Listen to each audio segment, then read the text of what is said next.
sake, but we just want, like, we'll go to one person and we'll say, Lord, I don't know what I'm going to do next. But so we'll go to this person and we'll get an answer from them. This person will make sense. That answer will make sense. Then we'll go to somebody else and we'll get an answer. That answer will make sense. We'll go to somebody else, we'll get an answer. That answer will make sense. But God wants you to seek his face for the answer. So he'll have all of these people give you different answers which all make sense, but you don't know which way to go and you don't know what to do next. Oh, glory to God. God wants you to seek his face.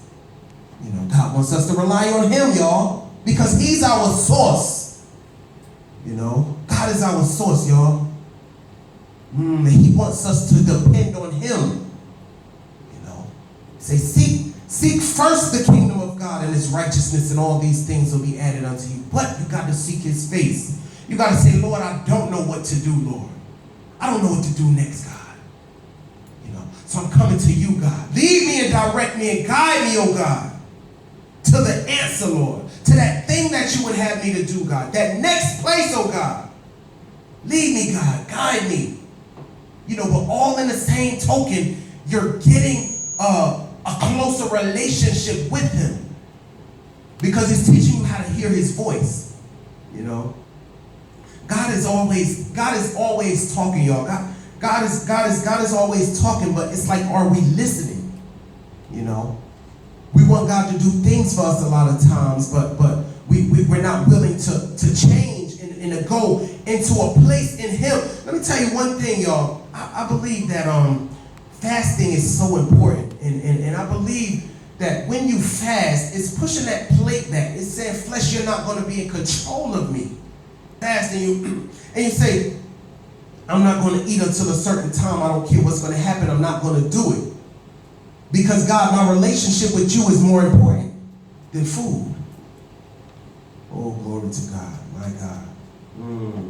But, y'all, we got to be able to push that plate back, because a lot of times we don't want to do that, you know. We want to just please the flesh all the time. We just want to please the flesh. We just want to be happy all the time. We want to just do what we want to do. God would rather have you cold. He would rather have you either with him or not with him. Like, he doesn't like lukewarmness, you know. I'll tell you one thing. I tried to do that myself. I was trying to live a certain way. I wanted to please God, but I still wanted to hold on to things that I wanted to hold on to, you know. You know, I remember I would still smoke cigarettes, and I would go preaching in the pulpit. And, you know, I was still holding on to little areas of my life that I didn't want to give over to God, you know. And there's a process through it, y'all. It's a process. It's not something that's going to happen overnight, you know. But I say God will do what we cannot do, but we have to do that which we can do, you know. And God is there to help us through the rest. You know, a lot of times we say, God, why can't I get over this? Why can't I get over this? Why can't? Because God wants us to do what we can do. You know, God is not going to do everything for us, y'all. But he's there to help us through. You know, like, we got to have faith.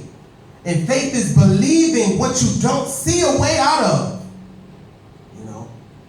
Because if we understood everything, that's why the Bible says we have to walk by faith and not by sight. You know? We can't go by what it looks like all the time. You know? We can't go by what it looks like.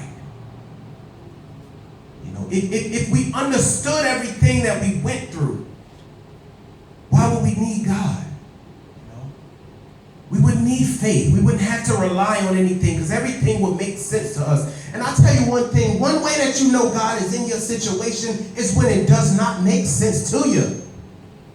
You know, you don't see a way out of this, and that's how you know God is in it. But God has to test us a lot of times, y'all. He has to put us through tests. He wants to see, are we going to be faithful to him as he has been faithful to us? You know, or are we just going to give up when times get tough and rough? You know, or are we going to hold on to God's unchanging hand? What are we going to do? You know? We got to get it together, y'all. We got to get it together. We got to know that God is there for us to help us through. You know? He's there for us, and he wants to help us through. But it's about the relationship too now.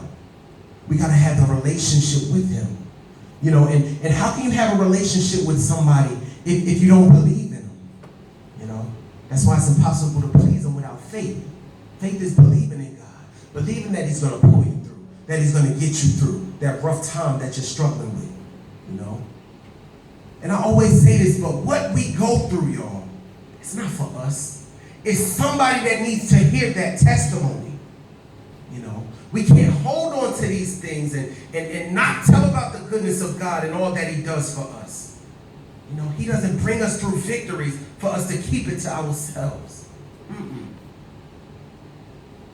Somebody needs to hear your story. That's why a lot of times we have to struggle for long periods of times going through things. You know, we got to struggle because somebody might need to hear about the long suffering part of that struggle. You know, like with me with cigarettes. Oh, glory to God. With cigarettes, I smoked cigarettes so long, and I said, Lord, I want to do right. I don't want to smoke these cigarettes. I just keep finding myself going to buy more cigarettes. You know, but I had to struggle through it for a long time, y'all. Even with drugs and everything. You know, God doesn't just deliver you just like that. You know, in a hard way. A long struggle, you have to go through it for a long time before you're delivered from it. You know? So sometimes we just gotta know that God is in control of the situation. And like I said,